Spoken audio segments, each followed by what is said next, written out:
फिल्मी स्टार का अपहरण, बदलीपुर का टीम आधा फिल्म। मैं हूँ राइटर, मैं हूँ किट्टी, मैं हूँ अदरक, मैं हूँ तारा। रात में चमकने वाला तारा नहीं, मेरा नाम ही है तारा। मैं हूँ रानू, मैं हूँ समीरा कपूर, फिल्मी स्टार की न्यू एक्टर। मैं हूँ रानू की मम्मी, मैं हूँ किट्टी की मम्मी, मैं हूँ होटल का गार्ड। हम दोनों हैं चंदू और चंपा, समीरा कपूर का अपहरण करने वाले। मैं हूँ किट्टी, उम्र 16 साल, कक्षा 11वीं, गुण जोश भी है और होश भी है, मेरे लिए कुछ भी इम्पॉसिबल नहीं। मैं हूँ अदरक, उम्र 15 साल, कक्षा 7वीं के बाद स्कूल छोड़ दिया। मुझे 1 नंबर का जुगाड़ हो, मेरे पास तरकीब की भरमार है। मैं हूँ तारा, उम्र 12 साल, कक्षा 7वीं, गुण जानकारी की चलती फिरती किताब, मैं कभी झूठ नहीं बोलती। तीनों बदलीपुर में रहते हैं, तीनों को जासूसी करने का बड़ा शौक है। बदलीपुर में कुछ भी होता है तो तीनों पहुंच जाते हैं केस को सुलझाने। इस तीनों ने मिलकर एक टीम बनाई जिसका नाम है आधा फूल।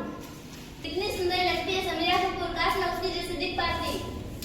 रानू चाचा के नाम है। मम्मी रुको, समीरा कपूर की फिल्म आने वाली है, वो देख के ही ना आऊंगी। ना जाने समीरा कपूर ने क्या जादू कर दिया जो उसी के सपने देखती रहती है।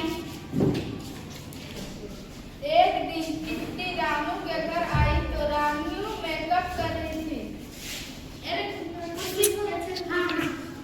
रानू तुम इतनी उदास क्यों? किट्टी, मैंने समीरा की फेवरेट लिपस्टिक भी लगाई लेकिन उसके जैसे सुंदर नहीं दिख रही। क्यों? देखा है टीवी में जितने भी कामयाब लोग हैं वो सब उसके जैसे सुंदर दिखते हैं। रानू को अलग तरीके से समझाना होगा। धीरे धीरे रानू समीरा जैसे ना दिख पाने के कारण उदास रहने लगी। मेरी लाइफ कभी भी समीरा और बाकी एक्टर जैसे चकाचक नहीं होंगे, ना ट्रेंड होंगे, ना कैमरे और ना ही फोटो खींचने वाले। किट्टी तुम भी इसको समझाना, एकदम उदास रहने लगी, किसी से बात भी नहीं करती, कहती है मैं समीरा ऐसे नहीं दिखती इसलिए मेरी कोई जिंदगी ही नहीं। एक दिन अखबार में एक खबर छपी। क्या समीरा कपूर फिल्म की शूटिंग करने बदलीपुर में आ रही है? कितनी सुंदर लगती है समीरा कपूर। किट्टी, तुम भी इसकी जैसे दिखने की कोशिश किया करो ना। हे भगवान, एक रानू कब थी मम्मी जो अब शुरू हो गई। हीरोइन जैसे दिखने में कितना टाइम लगता है पता है? जो जैसे अच्छा है अब तुम विश्वास समझ से आता है। बदलीपुर के छठे हुए बदमाश चंदू चंपा को समीरा कपूर के बदलीपुर में आने की बात पता चलती है।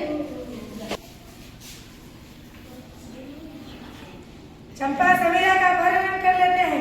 हाँ चंदू, अच्छा मौका है, बदले में 1 करोड़ भी मांग लेंगे। ठीक है चंपा। अरे ये दोनों तो चंदू और चंपा है, देखता हूँ क्या प्लान बनाते हैं। कल ही होटल से समीरा कपूर का अपहरण कर लेंगे। ठीक है चंपा। अपनी आधा फिल्म को बताना पड़ेगा। अदरक जाकर किट्टी तारा को चंदू चंपा की सारी योजना बता देता है। हमें जाकर के समीरा को बताना पड़ेगा। कौन सी होटल में है समीरा? होटल राजमहल। तीनों होटल राजमहल पहुंचते हैं। ये अंदर जाने नहीं देंगे। अरे करके देखते हैं। अंकल, हमें समीरा से मिलना है। भागो यहाँ से, आए बड़े मशहूर एक्टर समीरा कपूर से मिलने के लिए। मिलना बहुत जरूरी है अंकल जी। एक बार मना किया ना, तुम निकलो यहाँ से। अब क्या करें? इतना पहरा है तो चंदू और चंपा अपहरण नहीं कर पाएंगे, हम चलते हैं। इस समय चंदू चंपा पाइप के सहारे ऊपर चढ़ रहे थे।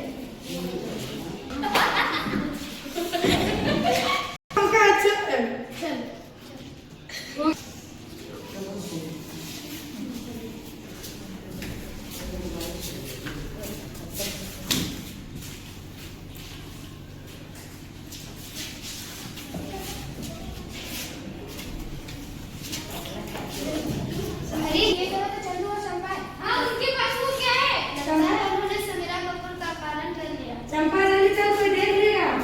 चलो गड्ढे पर पहुंचकर चंदू चंपा बोरे से निकालकर जब समीरा को देखते हैं तो चौंक जाते हैं।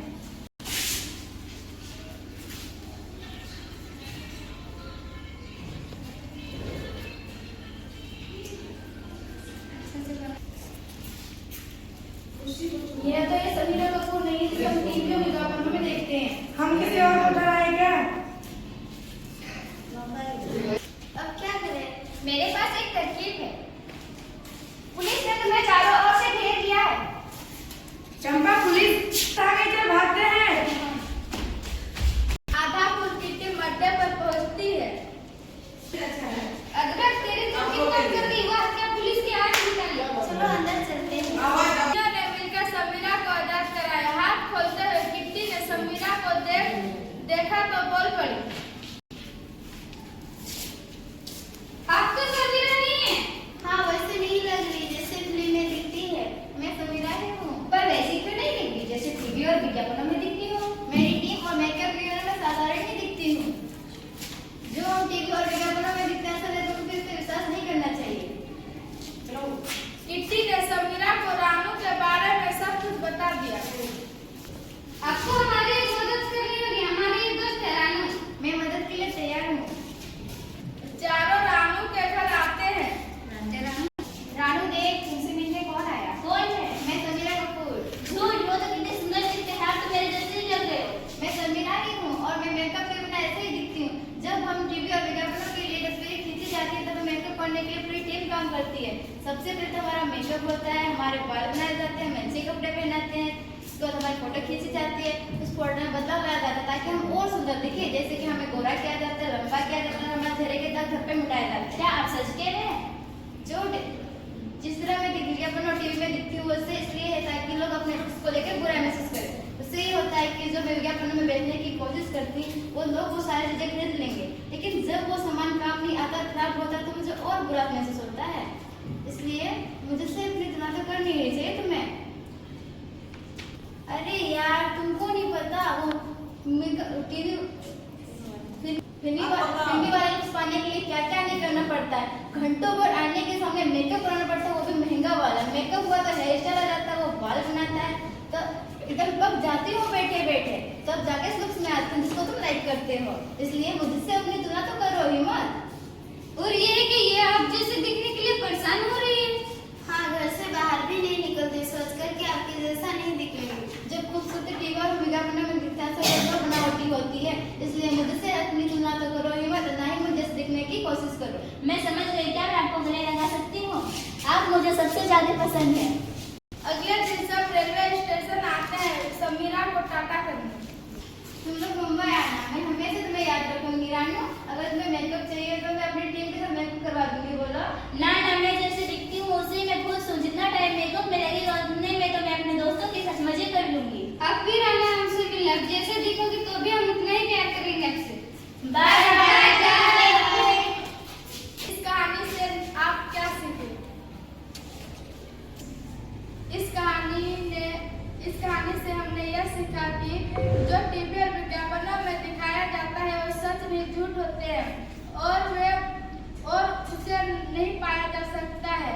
वे सिर्फ सामग्री बेचने की योजना है और अंत में हमें सिर्फ और सिर्फ दुख पहुंचाती है। धन्यवाद।